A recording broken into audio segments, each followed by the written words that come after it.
pares, né? E, no entanto, nós temos os molares. Então, esse é um espaço intercalado. Ah, mas e se for um espaço intercalado bilateral? Como que fica essa classificação? A classificação ela vai ficar da seguinte maneira. Vai ser um arco de classe 3, porque ele tem um extremo, um espaço intercalado posterior com uma modificação. Digamos que faltasse aqui também nessa região, né? Esses dois pré-molares aqui. Então, seria uma classe 3, tá? Por quê? É um espaço intercalado posterior, mas tem um outro espaço intercalado. Então, ele fica classe 3, modificação 1. Ou seja, ele é um classe 3 porque tem um espaço intercalado posterior. E modificação 1 é porque existe mais uma área intercalada, né? Mais um espaço desdentado intercalado presente nesse arco. Mas, e se fosse, então, aqui esse espaço intercalado, tá? E do outro lado fosse de extremo livre. Vai ser classe 3 modificação 1 também? Não, não vai. Por quê? A classificação de Kennedy, ela leva em conta, você tem que levar em conta o seguinte, ela leva em conta a menor classe. Então, vamos lá. O que seria isso? Uma vez que a gente tivesse aqui um espaço de extremo livre nesta região aqui, e esse espaço intercalado nessa região, se eu falasse que esse é uma classe 3, modificação 1, está errado por quê? Porque eu poderia classificar esse arco como uma classe 2, porque ela é de extremo livre unilateral, com modificação 1. Entenderam? Então, assim, o que vale é a menor classe. Não sei se deu para entender, qualquer coisa vocês deixem no comentário aí. Mas, mais uma vez, sendo que esse arco ele poderia, faz de conta que aqui na esquerda a gente tem um espaço de extremo livre posterior. A gente não classifica como classe 3 modificação 1, sendo que tem um espaço intercalado aqui, porque vale a menor classificação possível. E para um arco desse tipo, a menor classificação seria classe 2, porque seria de extremo livre aqui na esquerda, né? Então, extremo livre unilateral é uma classe 2 e tem mais uma área desdentada. Então, modificação 1, tá? Deu para entender? Se não deu para entender, deixa no comentário aí que a gente tenta resolver depois, explicar melhor de uma forma que dê para entender. E a classe 4, ela é o quê? É o espaço intercalado que cruza a linha média, tá? Se fosse qualquer espaço intercalado que não cruzasse a linha média, seria uma classe 3, tá? Que nem aqui, ó, nós temos nessa classe 3 aqui na foto da esquerda, é uma classe 3, por quê? É um espaço intercalado, porém não cruzou a linha média.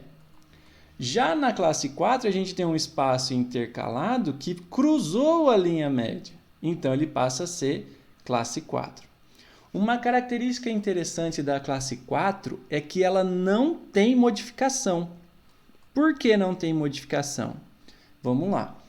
Aqui nós temos, então, uma classe 4, um espaço intercalado que cruzou a linha média. Mas e se faltasse aqui, ó, esses dois molares? Se faltasse esses dois molares, isso automaticamente vira uma classe 2, porque tem um extremo livre unilateral com uma modificação, né? Que é essa outra área edenta aqui. Então, qualquer coisa que começar a acontecer na região posterior já não vai ser classe 4, mesmo tendo um espaço intercalado cruzando a linha média. Por quê? Na classificação de Kennedy, o ponto de partida, o ponto de referência é a região posterior. E também deve valer a menor classe possível. Sendo, então, classe 4 tem que ter os dentes posteriores e um espaço intercalado cruzando a linha média. Se faltar qualquer coisa aqui, faz conta que faltou esse pré-molar aqui, ó, na direita. Faltou esse pré-molar. Essa classificação, esse arco passa a ser uma classe 3, independente do tamanho da área intercalada, né, do espaço edento aqui, que estiver cruzando a linha média. Por quê? A referência é a região posterior. Faltando um dente aqui na região posterior, por exemplo aqui, seria um espaço intercalado, certo? Posterior, com uma modificação, ou seja, mais uma área edenta. Deu para entender? Qualquer coisa, vocês mandam pergunta aí que a gente responde, tá bom? Muito bem, sabemos agora como classificar os arcos. Agora a gente precisa saber, como eu já havia dito, de que material é feita a estrutura metálica. Né? É níquel cromo, é cromo cobalto, é titânio, do que é? A estrutura metálica de PPR ela é feita com uma liga de cobalto cromo. Tá? Essa liga ela inicialmente foi utilizada na indústria de carro, né, automobilística, depois na parte da aeronáutica e também aeroespacial. Quais são as características dessa estrutura e por que, perdão, dessa estrutura não, dessa liga, e por que ela é interessante de se usar em boca? Ela apresenta uma alta resistência ao desgaste, tá? Então, o paciente pode comer tanto coisas duras quanto coisas moles, né? Que não, a resistência ao desgaste é grande dessa liga. Ela apresenta uma resistência à corrosão, o que é interessante, uma vez que a boca é um ambiente úmido, né? Ela não pode enferrujar, então não poderia ser de ferro, digamos assim, essa estrutura, não pode, ele tem que ter uma resistência à corrosão. Só em 1930 que passou a ser utilizada na área médica odontológica, tá? Tem biocompatibilidade. O que seria isso? Ele tem que ser um material que ele é inerte, ele não causa nada em boca, ele não vai afetar em nada no seu sistema, não vai causar nada sistemicamente no paciente. Ele é inerte, ele estando lá ou não causa nada, a liga em si. Tá? Então ele não é tóxico, não causa alergia, não causa nenhuma mutação, não causa câncer e não interfere, né, na fertilidade. Então não é porque que a pessoa está usando uma PPR que tem uma liga de cobalto cromo que ela tem a chance de se tornar estéril ou ter câncer. Isso não tem nada a ver, tá bom? Então, caso o paciente venha perguntar, mas doutor, eu tenho alergia, não existe alergia a essa liga, tá?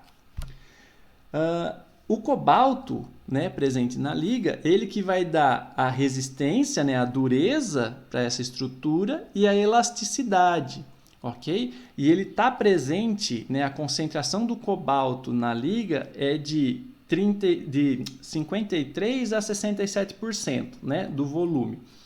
Já o cromo é responsável pela resistência à perda, brilho e corrosão, ou seja, quem faz com que essa liga não oxide, vai ser o cromo, tá? E ele está presente numa porcentagem, né, numa concentração de 25% a 32% do volume da liga. Aqui vocês podem ver, né, os discos de liga de cobalto cromo utilizado em sistemas CAD/CAM para fresar a estrutura metálica, né, um outro processo. E aqui tem os ligonetes, né, os cilindrinhos que vão ser derretidos, né, levado na centrífuga e injetado para a confecção convencional de uma estrutura metálica. E a nível de curiosidade, né, a liga de cobalto cromo ela foi utilizada na área médica, né, para substituição total de quadril e joelho, tá? E depois também na parte odontológica como componentes de implantes dentários, tá? Não o implante, o componente, né? Muito bem, já sabemos qual é a liga, né, do material, sabemos classificar e agora a gente precisa saber quais são as partes que compõem uma estrutura metálica. Nós temos toda estrutura metálica tem que ter pelo menos isso que eu vou falar: apoio oclusal, grampo de retenção, grampo de oposição, conector maior, conector menor, cela, retentor indireto, placa distal e linha de fulcro. Putz, mas tem tudo isso mesmo? Espera aí. 1, 2, 3, 4, 5, 6, 7, 8, 9 componentes, 9 partes para criar uma estrutura metálica? Alguns desses componentes podem não estar presentes dependendo do tipo de arco, né, que nós temos para essa estrutura metálica. Mas vamos montar uma aqui e vamos ver se acontece de verdade. Aqui estou simulando, tá, um arco completamente dentado, onde nós temos 2 molares, 2 pré-molares, o canino, um lateral, os incisivos centrais, aí lateral, canino, pré-molar e molar. Quando a gente vai planejar a parte de PPR, a gente dificilmente leva em consideração o terceiro molar, por isso que não está nessa representação que eu fiz aqui, tá? Dificilmente a gente usa o terceiro molar, porque muitas vezes ou o paciente não tem ou está todo danificado, quase perdido, vai para a extração. Mas em situações onde a gente tem um terceiro molar que está com saúde, com uma boa exposição em boca, é possível de manter, o paciente higieniza bem, no nosso planejamento nós podemos levar em consideração isso aí. E ao lado nós temos aqui a simulação de um arco parcialmente desdentado. Primeira coisa que